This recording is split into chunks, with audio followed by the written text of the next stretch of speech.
My voice is not that good this evening. Maybe because of the weather, I don't know. Also, I have to say I'm sorry about the fact I have to present in English, so I will read my paper. It's easier when it's not our native language. So sorry about this. And my presentation will be about, as Marlinda said, a social geography approach to understanding the rights in the city in Phnom Penh. So this presentation will study the rise of a category of population which are named the activists. The term became popular since the last elections in 2012, when public demonstrations start to become a more usual mode of expression for citizens that want to protest about some political decision, as land evictions. So during my PhD, to explain how I came to this subject, I was studying resettlement sites around Phnom Penh. I was interested at that time about the relocation process and to show how evicted people, they adapt themselves to the forced relocations. So I put you the map of the relocation sites around Phnom Penh. The map was done in 2012, so I think now I would have to add some points in the map because they created more.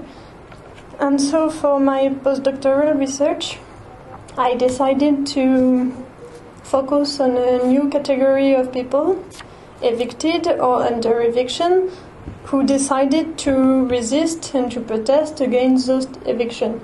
So not to be relocated in those faraway areas.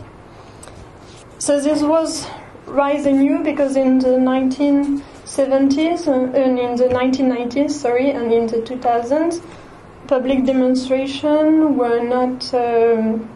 were very few, and they only happened on some occasional events, like we remember about the Baker home eviction, where some violence and protest happened, but it was punctual and it did not persist on time. So the demonstration happened in a weekly basis in Phnom Penh in a very recent period, not more than 2 years ago. So it's rather new. So I decided to work about it because I thought it was important to catch this special social moment in Cambodian history.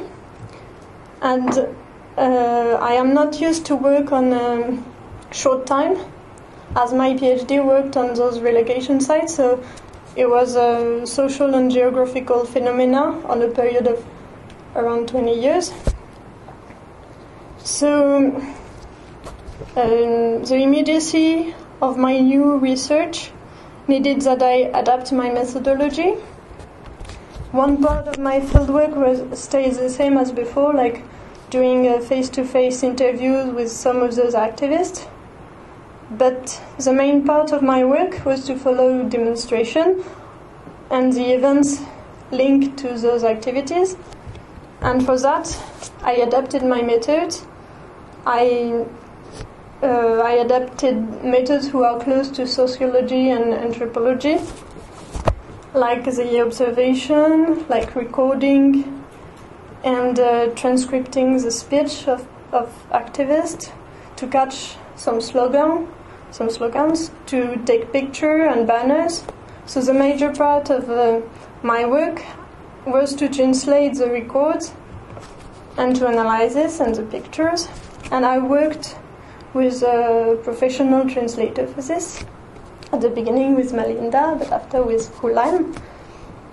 So we tried to translate those speeches and those songs the closer possible to the original language, but as you know, it's not always easy. So to come to the problematic, the main question of my field research was how did those people, simple people, change into nearly professional activists? What was the value taught by their support, like Amnesty International, other NGOs? And Those struggle also questions the idea of a right to the city, developed by Henri Lefebvre. I will come back to this later. So while climbing a place in the city, are those citizens also trying to define a city with more social mix, with more social interaction? What is the ideal? And so studying those practices and those perceptions, those citizens, it was really instructive. So my first part is, what is an activist? As I said, the term activist is rather recent to qualify people from the communities in Phnom Penh. Before we used to say community people, community representative. And this new category appears through NGO and press communication with a positive connotation most of the time to describe people organizing, leading and participating to the community protest.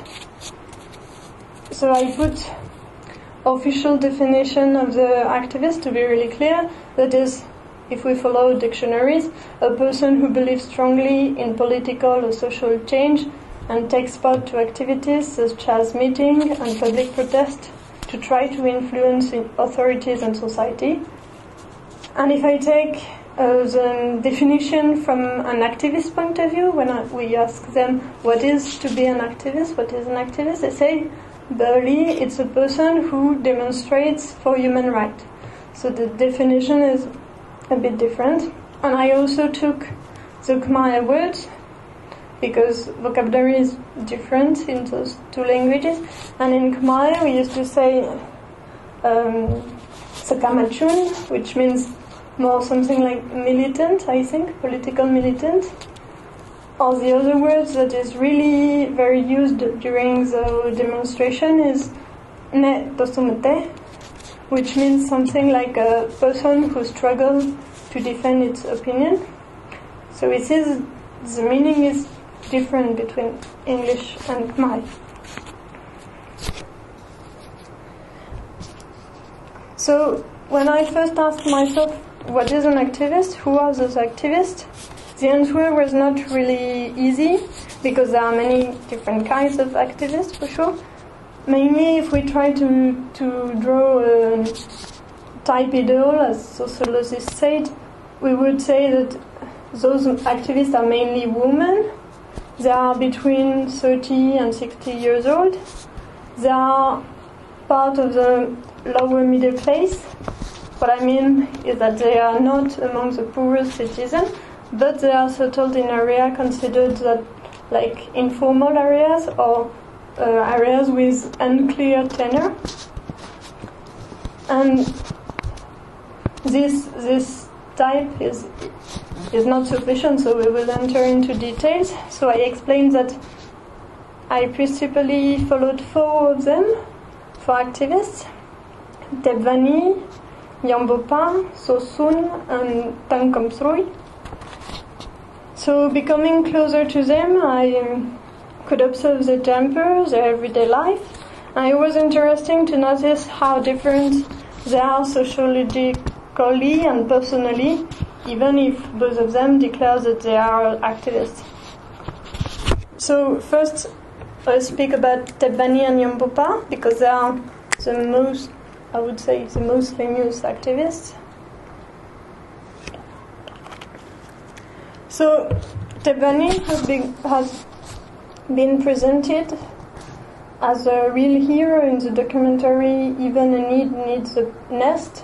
Even a bird needs a nest, which were made by French filmmakers Christine Chansou and Vincent Trintignant, where she is the principal character, she is the main character, and in all the movie she is presented as exemplary and very strong woman. And following to this documentary, she has been traveling to present the documentary, and she received an award which is called Vital Voices Award for her role in demonstrations. So the pictures show you Tebvani during the ceremony, the award ceremony, when she did a speech to explain her role in Cambodian communities. Yambopa is also an emblematic person because she has spent a long time in jail in 2012 and 2016. So she became a very representative picture of Amnesty International. So you can have here's a picture of Amnesty campaign for organizing petition in order to protest against her detention. And so both of them are presented as heroes of freedom of expression and for the fight for human rights. They are both community representatives and they have community office in their own houses, what is really interesting because they organize all the public activities in their own place of life. And they have clearly a higher level of education than the other members of the community. For example, Tebane is able to speak a very good English, and she is really good at rhetoric and for public expression. Yambopa, even if she speaks only in Khmer, but she has really a very precise vocabulary. She speaks slowly, she speaks very clearly, and she has always short answers for every question because she is really used to answer to interviews. So both of them have been trained for public expression by NGOs. They have been sent in meetings abroad in Thailand, in Laos, in United States.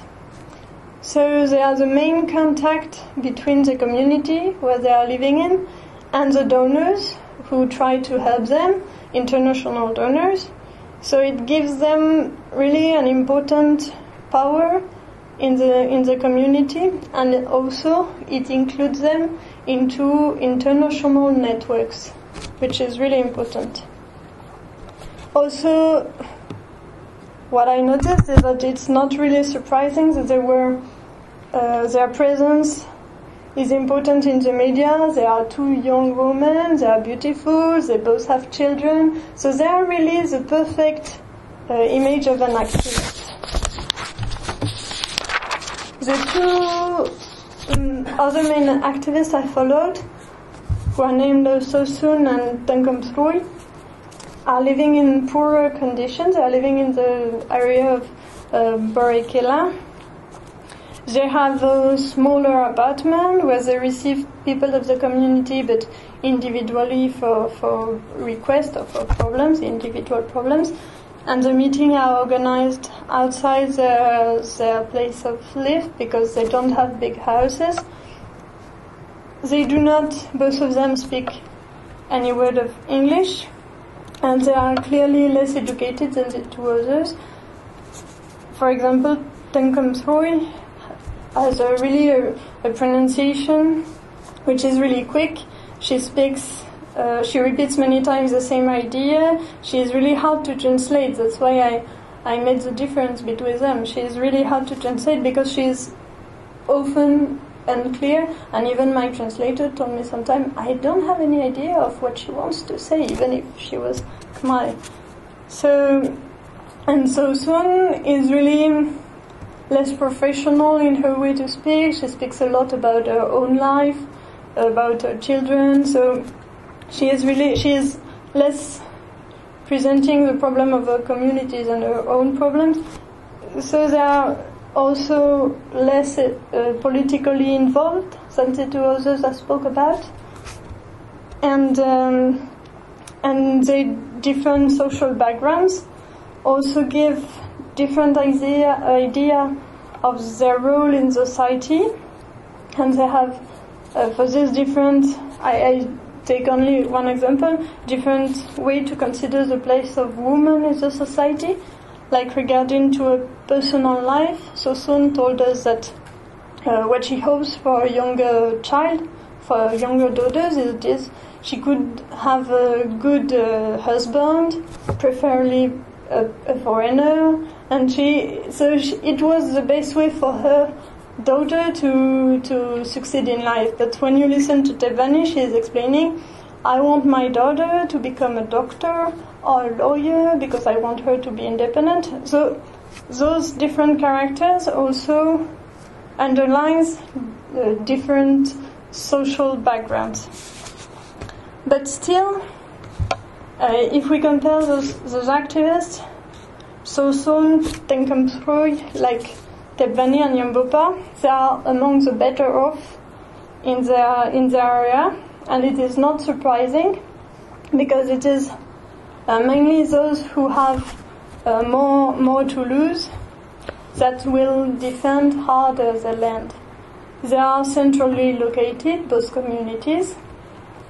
They have concrete houses, they have children registered in good schools, so they have the eviction for them would represent a potential violent change in their living condition, because they had occasion to go to relocation sites, so they know how it is, they know how is the life, and it is really radical compared to their present life.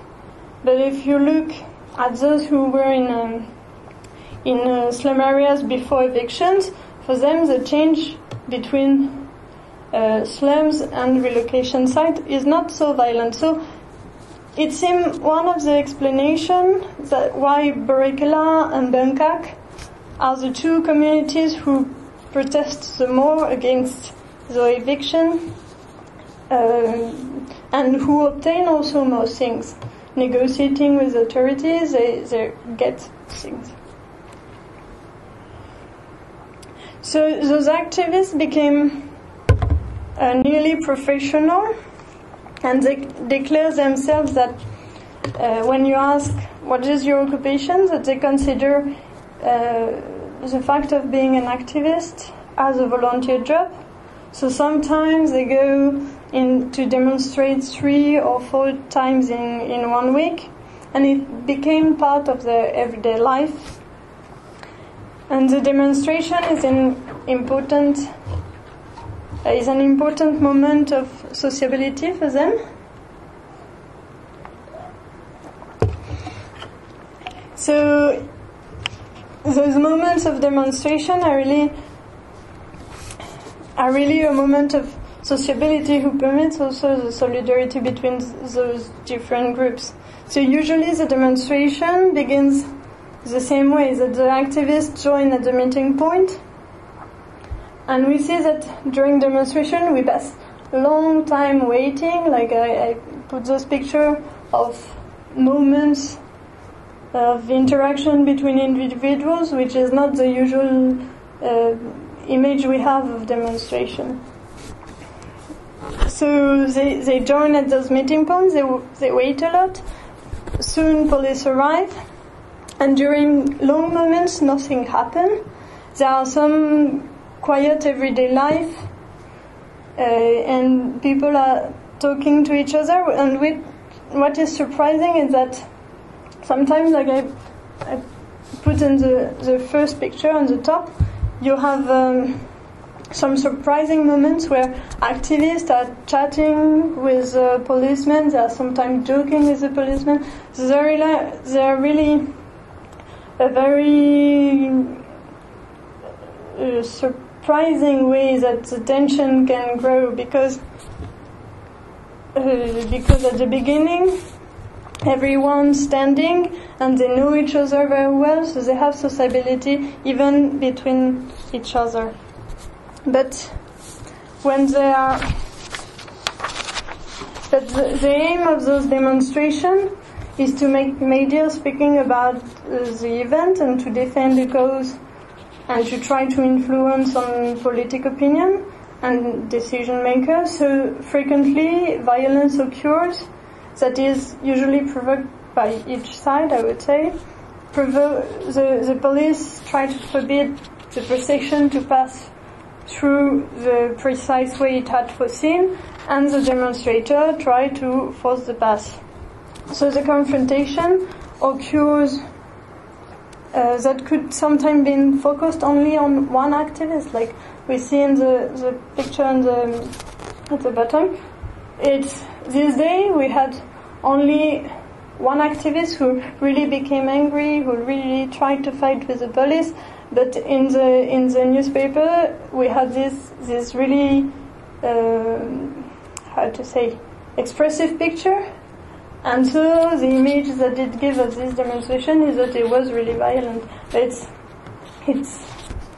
It's very often this way. I'm not saying that those activists are not really angry or really nervous. I'm not saying that they are playing game. But it's also some particular moments where journalists are here, where NGOs are here, that those kind of violence can occur. So never I had seen violence occurring where no journalist was there. So most of the time the tension could be avoided, and we noticed that during the period when we had opposition and PPC trying to negotiate an agreement together, during 1 or 2 weeks we had no policemen seen during the demonstration. And it was really surprising because the week before they had big confrontation, and during 2 weeks nobody. So also it has been noticed by some activists that with time some efforts had been made by authorities to try to be less frightening and less violent. And one activist noticed that and explained to me, I quote, "Few months ago, the policemen were all wearing dark clothes and helmets that did not permit to see their face. They had electric sticks and they were really frightening. Now they seem friendlier. They have light yellow uniforms and sometimes they speak to us." So this activist was thinking that there were amelioration in the relationships between authorities and the activists.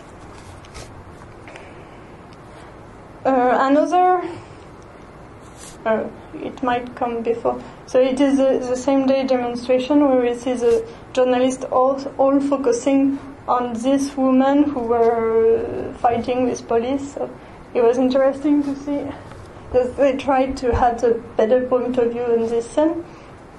And after you have this picture of Tebvani speaking with the media, what she is really used to do. So it's part of a job of an activist. So another interesting point I noticed whilst I was studying those housing rights activists is that acting for anti-eviction were not their only struggle. Being an activist is, first of all, is to be a public character that protests on the streets. Sometimes for reasons that are very far from the land issues, like we have seen those groups of activists demonstrating against Australian refugees,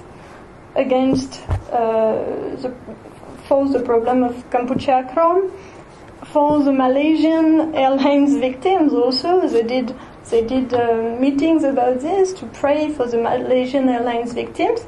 So in a way, sometimes those anti-eviction activists, they became professional demonstrators. And in the same week, they could go in front of the municipality to protest against the flood. A few days after, they go to American embassy to ask for help on land issue.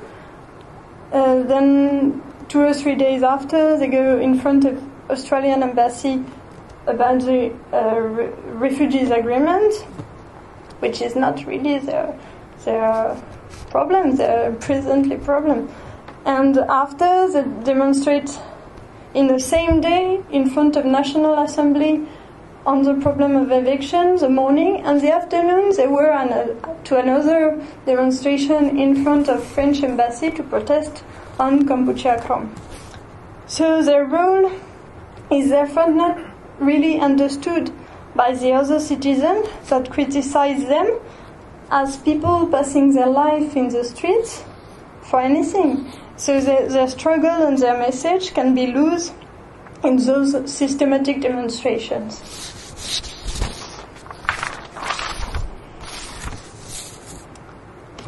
This is my second part. So one of the main lesson I learned from my fieldwork among those demonstrators is that those activists had acquired also many new skills in their protest. Leaders, as well as some of the simple demonstrators, have learned to speak in public very efficiently in order to answer to journalists and to express their will clearly during the protest. They also improved their writing, for most of them, in order to formulate properly the petition to the municipality, to National Assembly, to ADB. And they understood that expression, both writing and speaking, is absolutely crucial for the struggle. So those activists developed also their creativity skills to present different forms of protest. So they try to bring, for example, new tools as much as they can from one demonstration to the other. They try to change a little bit their habits. It could be a new song. It could be also a new slogan, a new way to protest. Sometimes those demonstrators bring new accessories that they created themselves. Like here we can see this model house, which were bring during the International Habitat Day. So with the simple message that no one can live without a house. Or sometimes it's special outfits. So these days they also wear this hat where there was the slogan "Right to the City, right in." They also developed knowledge in foreign language, as many of them learned English, so they are capable to have simple conversation in English, in order also to be able to go abroad when they are sent to meetings. And also, so in the same idea, some of them became very good at using internet communication, using social networks like Facebook or Twitter, and they developed unusual ways of protesting. Like I put this picture on the top of this Gambang style dancing to end eviction. It was organized by Amnesty International, who asked to the activists to come, so they had those funny dress and they did this parody of the famous song with some lyrics like Chop Bandang Change 9, who means stop the evictions. So this way the local land issue take new global dimension, and it interests some people all over the world through Cambodian diaspora in the US and in Australia, and in international human rights defenders, thanks to Amnesty International, who really follows them a lot, especially the cases of Bangkok and Borikela. Those kind of new skills are not only in communication. We notice that activists also acquire a clear representation of the city, what Henri Lefebvre would call urban knowledge, thanks to those frequent demonstrations. They identify places of power, which is really important, like national embassy, a municipality, foreign embassies, municipal court, praiso, political jail. So they learn also where to protest efficiently. They know where it could be felt as a very political disorder. And they understand maps, unlike many citizens, because they learned how to represent space. because we have some NGOs that are trying to train some activists to mapping. They organize training at their office to present them mapping and GIS tools like OpenStreetMap. For those who don't know what is a GIS, I shortly explain that it is a geographical information system. It's an informatic platform to store, to present, and to analyze data which are geographically located. So the goal of the participatory mapping and of community-based GIS is to involve people in urban knowledge production. And in developed countries, like in Europe, those participatory mapping tools are used on, for example, on roads to strengthen security. Like in Europe, we have each driver, which is encouraged to participate to security by locating some accidents that they noticed thanks to the GPS coordinates. So the idea of participatory mapping is to participate to the urban knowledge. In Cambodia, some of those experiments have been tried. There is one NGO worker who created a platform in order to signal floods in the city. So the idea was that citizens will help to have information about those floodings by locating those areas who are really under flood. But this experience did not really succeed because citizens in Cambodia don't have any training for this, and they don't use a lot those mobile applications. So it did not succeed.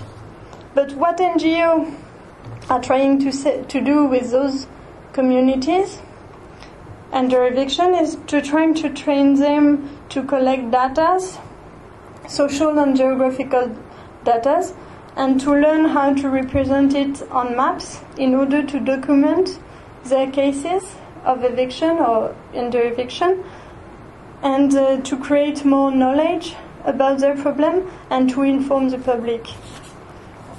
So creating those GIS data also helps to imagine solutions with professionals and the community to have alternative plan to present to authorities in order to negotiate. Like, for example, this picture represents an experience with the community of the White Building, which is trying to find solution to restore the building with the help of architects. I will try to say it. Architects, in order to avoid the eviction and the destruction of the building. So they want to present a plan with financial solution in order to show to the authorities that some on-site solution exists. So this is why those trainings were created.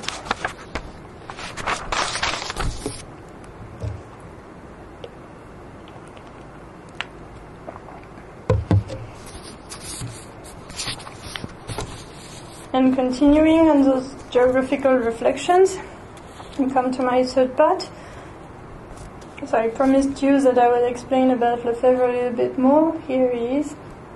So the idea of right to the city is always present in the demonstration on the banners, and some activists say that they are right to the city activists. So it was important for me to explain a bit what is right to the city and to try to understand what they understand about it.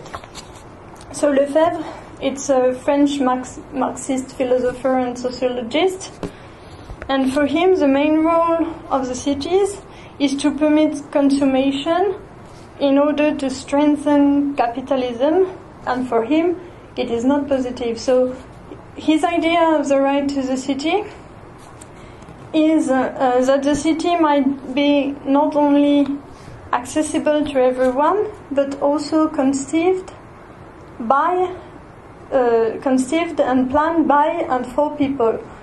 So the popular participation might be the base of the urban planning instead of professional work, that for him the urban planners are only here to serve the capitalism and to serve private interest. So this is what we used to call an urban utopia. Why is this concept interesting us? After he had been a bit forgotten, but by geographers and by sociologists, the concept have been rediscovered, we would say, by David Harvey, which is a geographer of the movement of radical geography. So he used Lefebvre to redefine the right to the city in a bit a different way, as we can see on his definition, that for him the right to the city is far more than individual liberty to access to urban resources. So here we are very close to Lefebvre. It is a right to change ourselves by changing the city. It's a bit mystical. Harvey has an interpretation of Lefebvre, which is his own, but his using of Lefebvre permitted that Lefebvre has been known in Anglo-Saxon geography, and it became to be used also by development studies. So finally it has become a sort of slogan, right to the city, which is really far from its original political meaning, and which is used at an international level to claim for a more human and a more participatory city. So the Network City Right to the City Alliance has its own definition of the right to the city, which I put there, which is for them an unified response to gentrification and call to halt the displacement of low-income peoples and others. So the idea of right to the city became really a concept to protest against gentrification of the cities.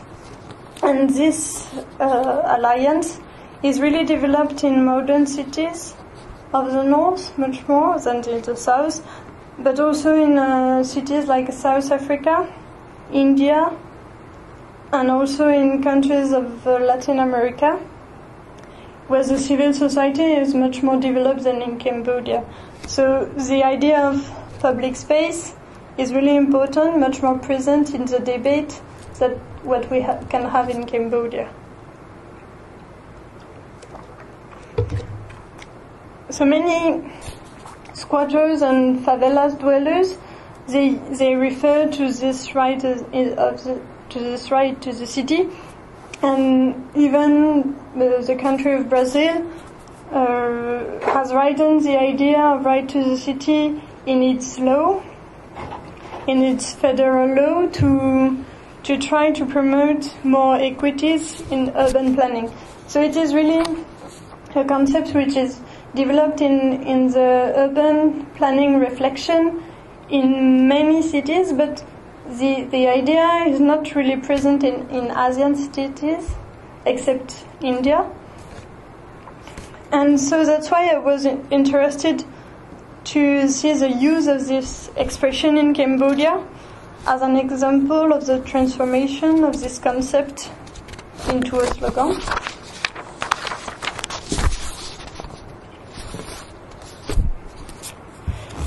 So I called it Far from Lefebvre, a city for us all. The right to the city, which is really important in critical geography, is familiar for geographers, but it is really surprising to see it appearing on a banner in the middle of the demonstration. So I was wondering how it arrived here and what did the people understood about it. So first, what we can notice is that the translation in Khmer is does not have exactly the same meaning for sure. So it means much more like a city for all of us. Tikrung Samrapyun ten Oknia. So it's not exactly the same as right to the city. And as I expected, no one of those activists I met have ever heard about Henri Lefebvre. So the idea of urban utopia was also very far from what they understand about right to the city. The main goal of those people are to get titles, so they are not revolutionary people like Lefebvre.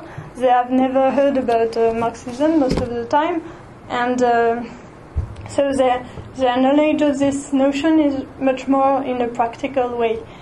So I decided to ask those activists what did they understand with the idea of a right to the city, and why they use it as a slogan. So most of them told me that they have no idea the slogan was in the banner, which were a little bit interesting. So probably it was not them who wrote it. And so they have no idea of the meaning, but when I asked what they understood about the sentence in Khmer, city for all of us, they had an idea. They supposed that it could mean the city is not only for rich people. That's the main explanation they give me to this expression, city for all of us.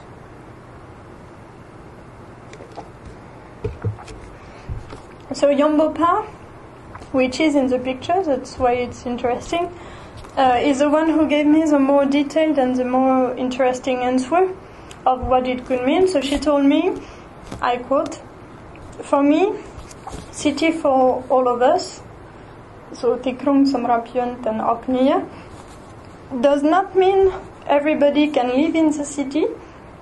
It means that we are all responsible for the city, and we have to work for the security of the city, for peace, to avoid robbery, to avoid evictions. We must cooperate in this goal. The city does not belong to someone, to any party, to any community, or to the government. We are the eyes of the city, and we must watch." So according to her speech, the right to the city is understood much more as a duty than a right. But it was interesting also because comparing to what David Harvey had done to the notion, finally it's a bit close. So the idea of popular participation is still present. However, all the ideological message has disappeared. It has been smoothed into a more liberal and a more individualist idea of responsibility in the city. So we are very far from Lefebvre and its utopia. We are very far from a Marxist conception of the city. So in conclusion, I would say that those 6 months I passed with the activists on demonstration and in their everyday life were instructive to understand their social profile, their role in the society, and of course there are many differences between them, but also it's interesting to notice that the training they get, the struggles they share, made them more involved in a sort of a civil society and more informed about the city and more connected to international networks. It was also interesting to notice that the powerful idea of right to the city that they use as a slogan is important in demonstration. has a very different meaning, and it's completely emptied of its political and original meaning. So, the important point, I had no time to investigate during this fieldwork. It's the NGO point of view. And as a part of my future research, I will try to understand the background of those NGO workers, which is interesting to understand how they sprawl this idea of right to the city, where did they catch the expression, and what do they understand about it. And their link also to international networks, like the Right to the City Alliance, which is rather new, and I would try to understand if there are any links between people working for Amnesty and those alliances. So that is what I led for the future. So I thank you for your attention.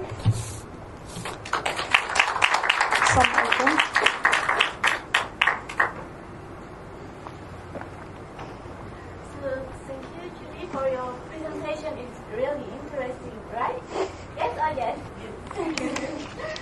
So if you have any questions, please.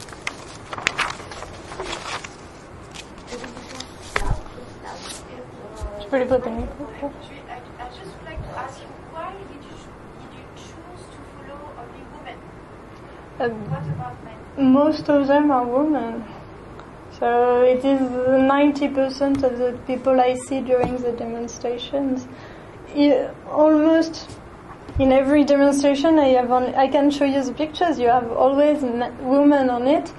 Only during very special events like International Habitat Day, we have many men who come because it's a special event. So the men are those who have to work for the family. So on those special occasions, they stop working and they come and they explain me, okay, today I came because it was really important. And even during the demonstration, it was said, someone told, oh, you see, today the men are here, it's an important day.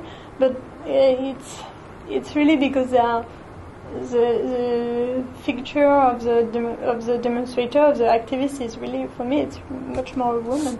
But it's a good question. I could have focused on men also. No, I was wondering if it was not also a strategy from the activists to have the women in the first line because they were less beaten by the police. Yeah, it's also the debate.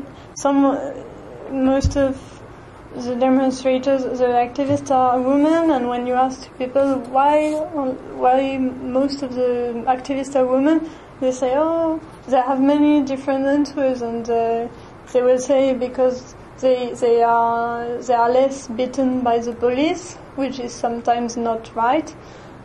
They say also men have to work, so they are at work and we are demonstrating. Also, what did we hear about it? There are many arguments. Also, they say we are the pillar of the family. We worry for our children, for our future, for our house. This is why women are stronger to go to demonstrate.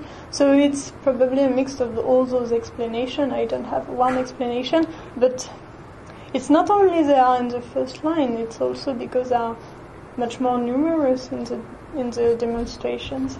I could show you some pictures of one special demonstration where you have only women. So it's not only a choice. And did you follow trainings? No, I had no occasion.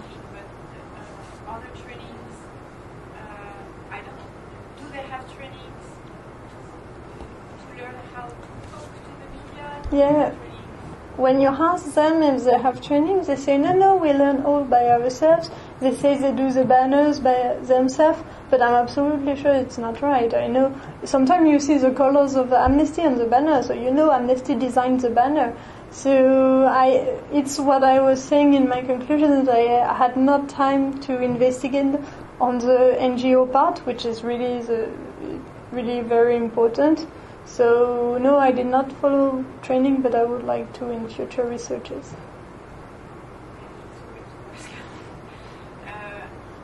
I remember that at the very beginning, for the Banca community and the Suburban, they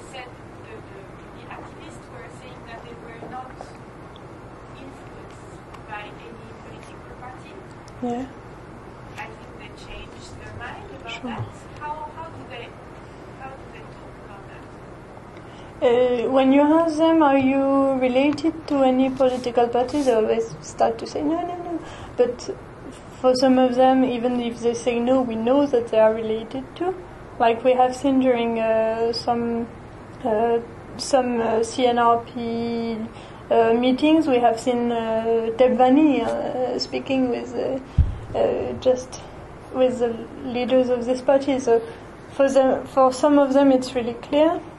And when they are all wearing the blue krama, which was associated to opposition to the PPC during the time, so it's some signs like this, but they will not recognize, they will never recognize they are part of opposition. They always say, no, we are not political, we try to discuss with everybody.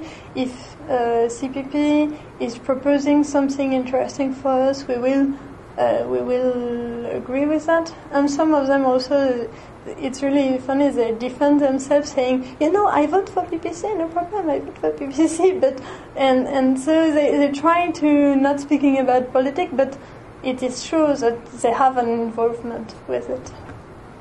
And how are they financed for the demonstrations, for the stuff they need the banners and so on? How do they?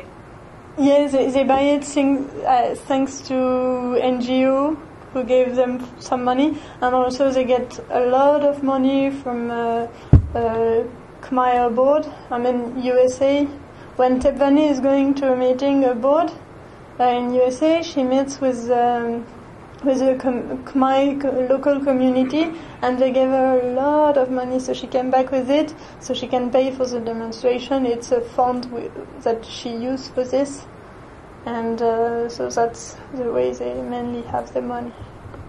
And sometimes they say they pay by themselves. So.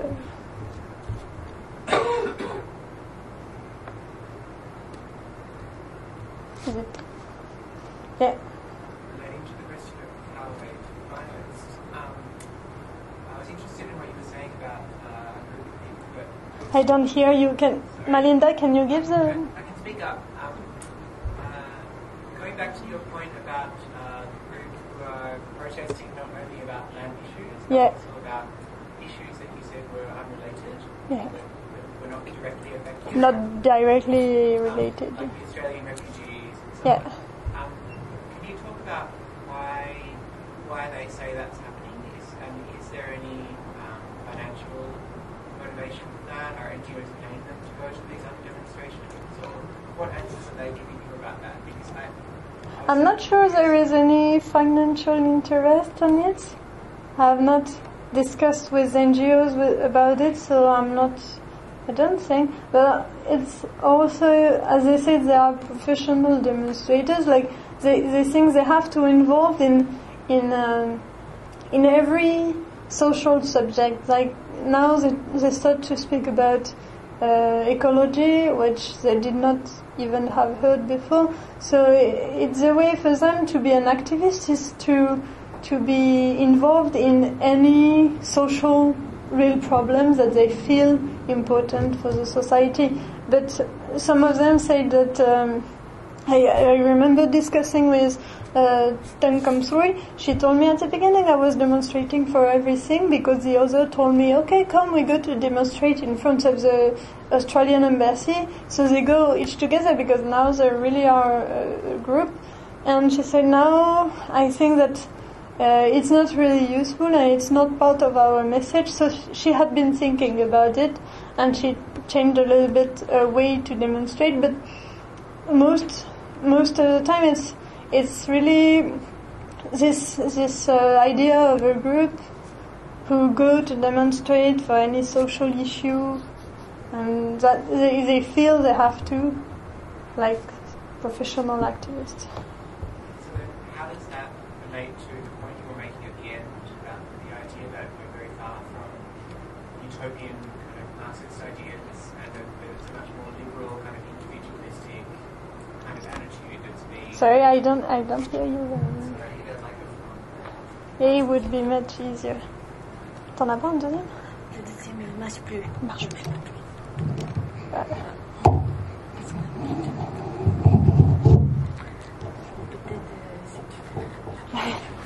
Sinon, je peux m'approcher, oui.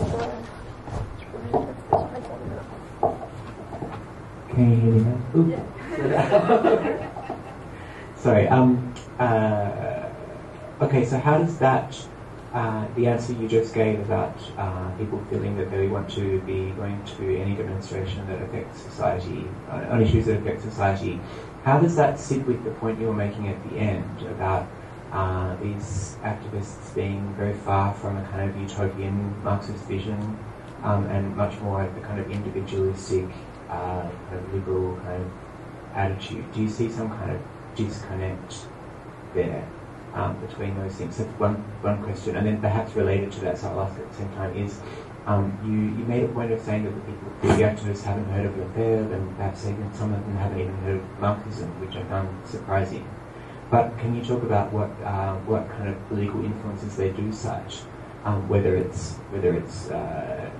books or texts that they're reading, or whether it's other activists that have come before them, or do they really see themselves as coming kind of out of nowhere, or what?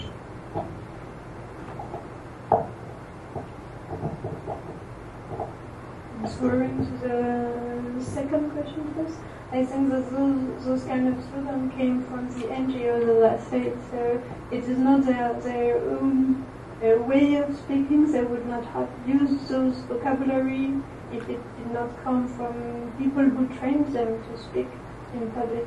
And also, for your first question, it could look very contradictory that at a time where there are more individualism, but at the same time they struggle for many different social problems.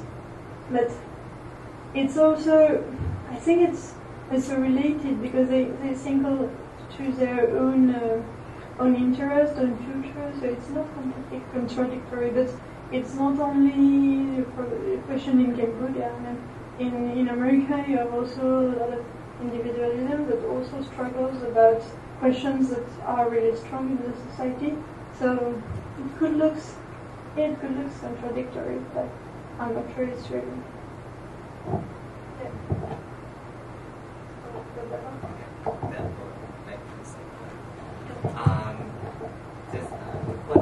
Two questions. One, just continue a little bit about the message, the banner. So you mentioned that those banners seems to be, at least those one like nicely PVC printed, whatever, nicely designed, seem to be designed by NGOs. So I wonder what is their sort of perception, the demonstrators themselves. Do they adapt that message, or when they speak about it, do they repeat the words from the banner, or they use a different totally set of language, and how do they perceive those messages that were given to them, or how they negotiate with that? And two, you picked 4 profiles in your case, and the first two, Wani and Bopha, seems to be most relevant in your message because you said they're more articulate and you can analyze it from them. And 2 others, So Suan and Gumsroy, maybe less so. But I wonder if have you talked with the older activists or who are older and what their perception are, and because I'm just wondering how different they think about themselves as activists compared to the younger one and more educated one.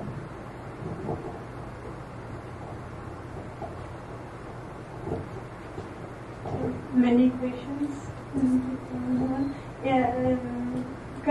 Tam Sui is really much more older than the others. So she is also the one who had much more difficulties to speak about activism, but she had been in jail many times, so she is also a strong character in her community. But the way she acts could be a little bit different from the younger. As I told you, she said, maybe now I will demonstrate less, but also because she is much older. So it can also have an influence of her involvement in the community. but with the fact to be activist, I had no, as I said, I had no real definitions of them. The definition I put, like to be an activist is to demonstrate, is the answer I had most of the time. So it is not really defined like the role they have. And the other question about the message they get, I also showed one of the, I will put it because it will be easier.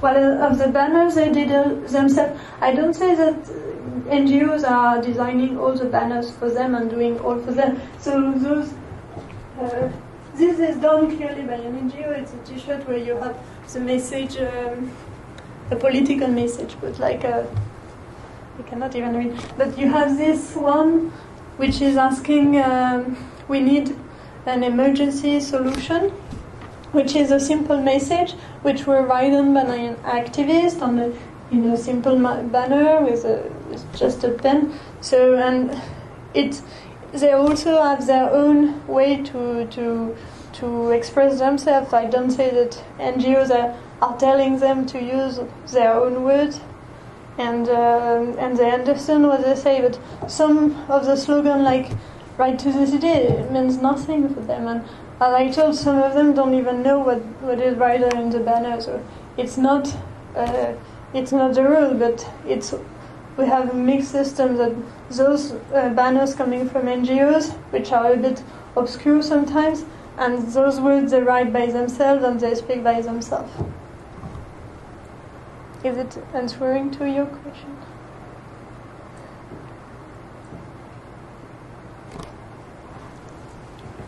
Maybe I have a pretty small question. One is maybe a bit, maybe... Can you do it one by one? It's much easier to answer. Sure, okay. The first one would be about the eventual success of or achievement of the different protests. Can we speak or can they speak of any success of achievement, which can be maybe community participatory mapping also, or how can we define maybe the success? Can I answer before? Melinda, you have to do some sport today. I don't know if we can speak about success. Those community had get different solutions. For Borikela community, there were a process which started much before those demonstrations, which were a process of on-site relocation, which is encouraging but did not completely succeed, that there were some corruption in the process, so the apartments were not all given to the people that they were supposed to be. So we have something like 100 families still sitting on the site and on a dam site waiting for a solution.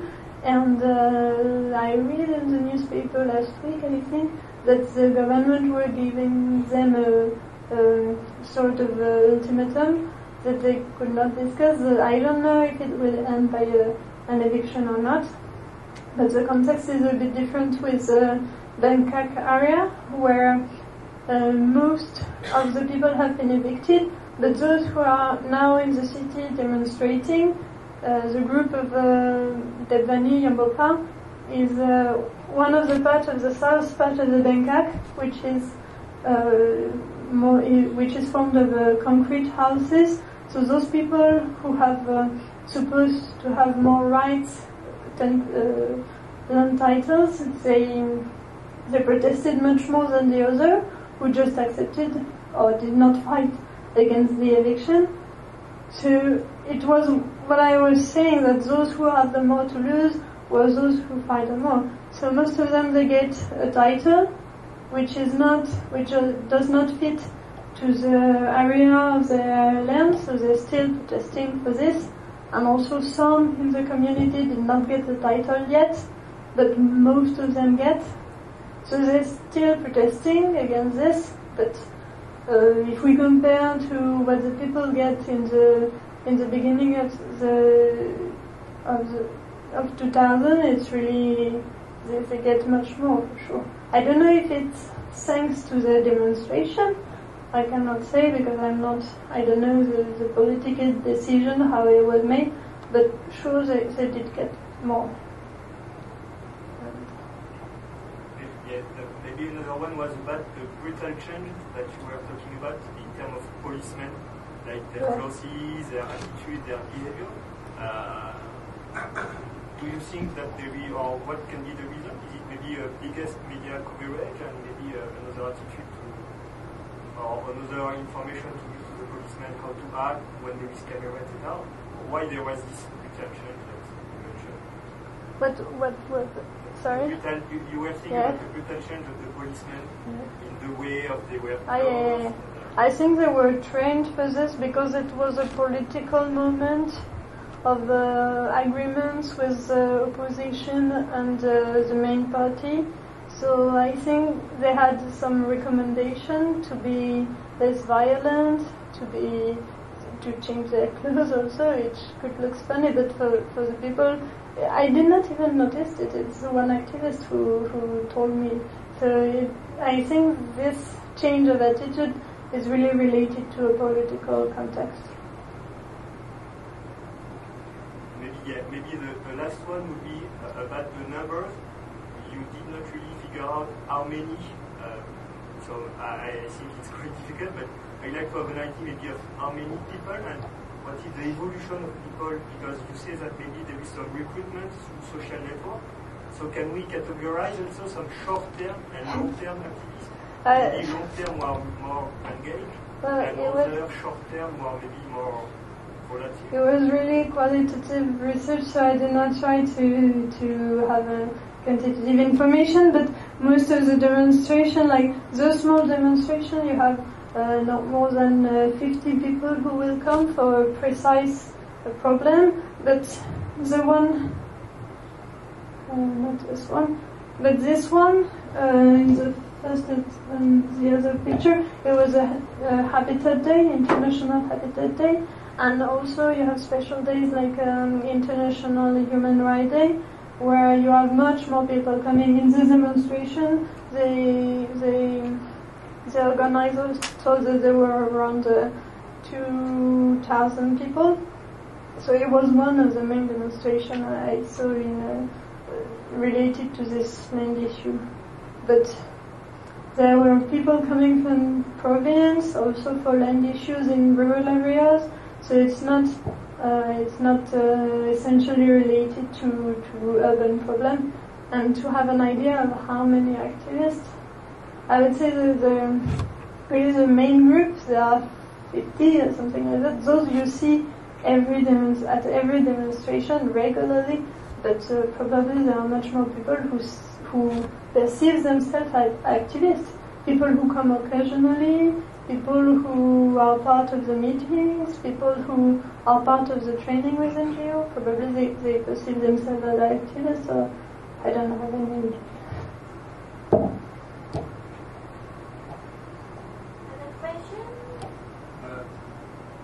I presume that some of the women you talk about are having some links to some extent with independent monks for social justice. Sorry, with what? The monks. Monks. The monks. Yeah. Monks. Yeah, sure. Who are now activists. Yeah, sure. Yeah, the monks were really present in this demonstration. Also, I did not put pictures, but yeah, we were speaking about men before. I had not speaking about the monks. It could have been a point, but I did not include it in my research. It was for practical issues also, and it was maybe it's much easier to go to discuss in the house of an activist face to face than to go to a monastery and discuss about this. So, and the monks activists are much more not officially, but politically involved. So it was not the angle I wanted to take, but it's also interesting. And yes, they have many relationships with each other, when some activists, land rights activists, are in jail, you have monks coming to the demonstration with pictures of those activists to say, liberate the activists. So yes, they are part of the demonstration, but they are not in those weekly demonstrations I went. They are not always here, and most of the time they are not here, but for the more important events, yes, they join. Does it sound good?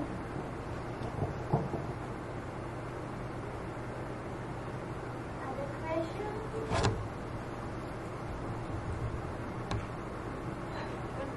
Maybe I did not understand quite well what you said about the slogan "Right to the City," Yeah. which was empty from its political meaning, original meaning.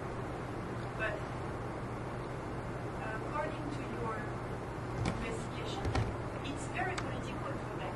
So, do you mean that it's empty, or do you mean that they just distort the political?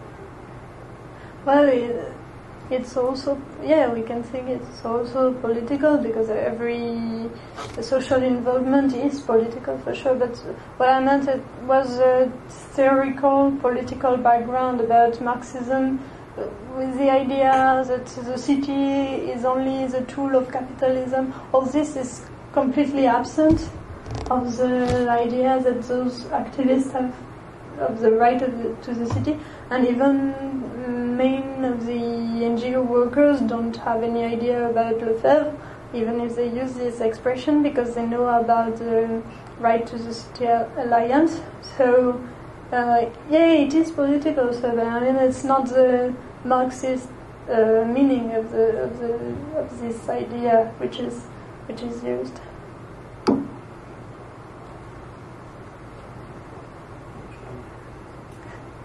One question about demonstration. As experience for many terms, there's many demonstrators also to death by police, like as we experienced during the demonstration after the general election. So many demonstrators has been shot to death along the way in the waste range, the street.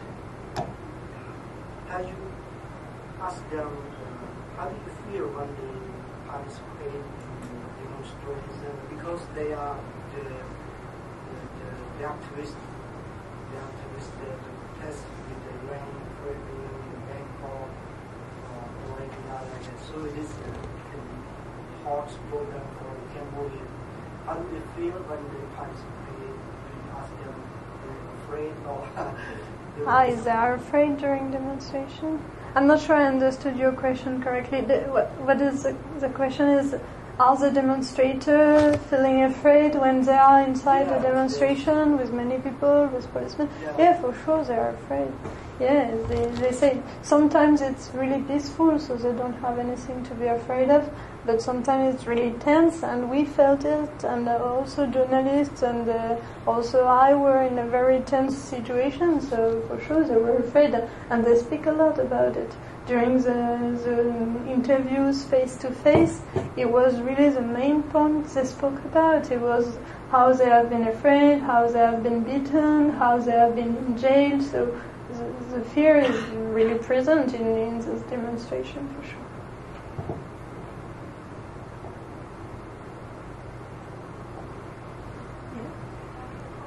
That's okay.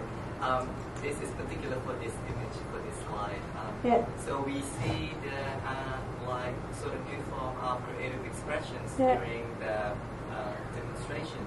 So I'm just curious whether those are actually coming up from just their own group coming up and trying to think of new ideas, or was there any involvement from any other mentors who are quite like creative, like are singers or are doing sort of things? So because there's sort of informed songs to strange materials, costume, and all these sort of things. Yeah, as I said, some ideas come from them for sure. For this special event, it was clearly organized by Amnesty, if I will remember. So it was not their own idea. So the idea was pushed by Amnesty, and they came with the filmmakers, and they organized all the meeting and the choreography and all this. But some of the songs they invent together, they design it by themselves, they invent it by themselves. So they also have those kind of skills that help them to communicate in a very original way also.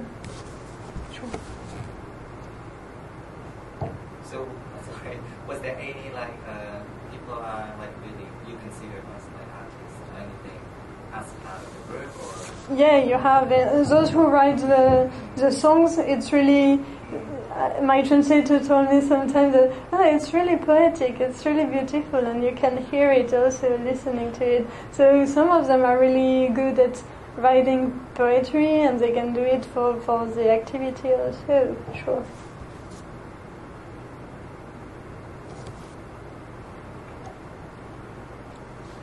I think it's almost time.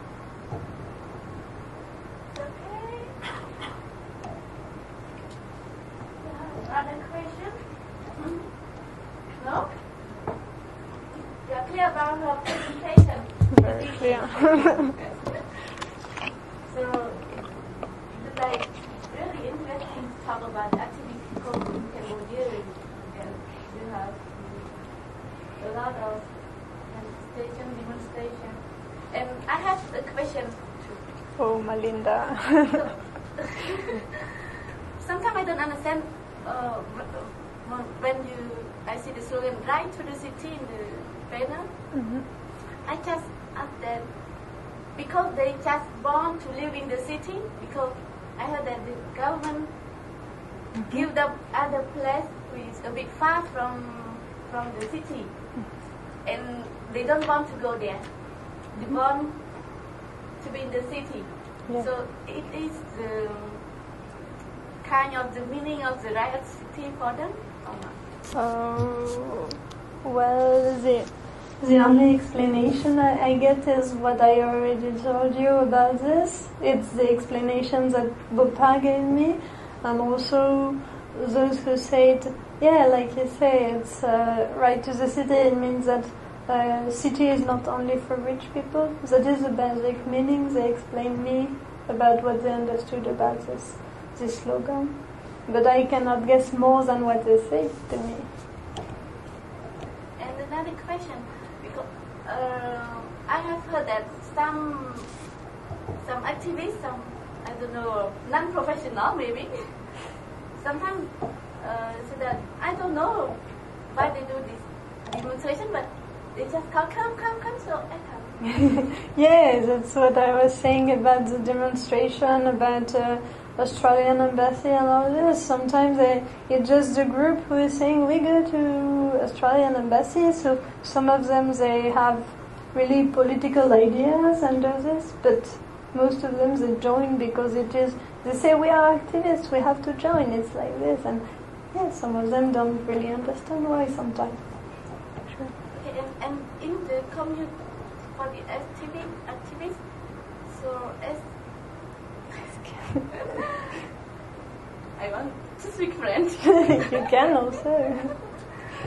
Can I speak? Can I answer in French because my English is so poor?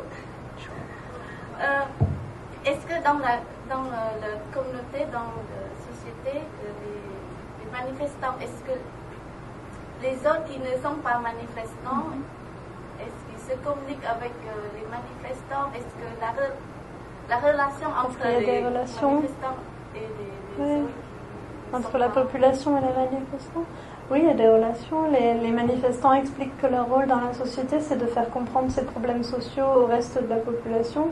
Et ils savent qu'ils ne sont pas toujours très bien compris par le reste de la population, mais ils essayent de discuter avec d'autres. Sur le bord de la route, quand c'est une manifestation, ils essayent d'aller parler avec les gens qui les regardent avec attention. Parfois, certains, pendant des manifestations un peu plus politiques, vont passer en klaxonnant pour montrer qu'ils les soutiennent.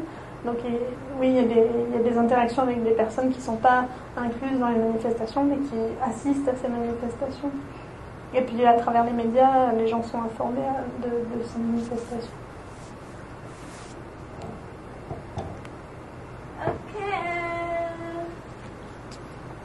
Okay for you?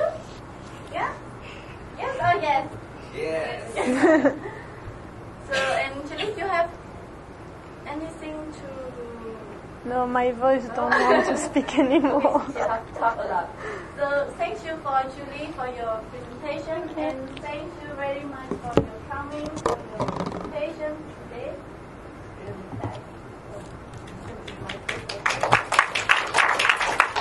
Hope to see you next time next conference.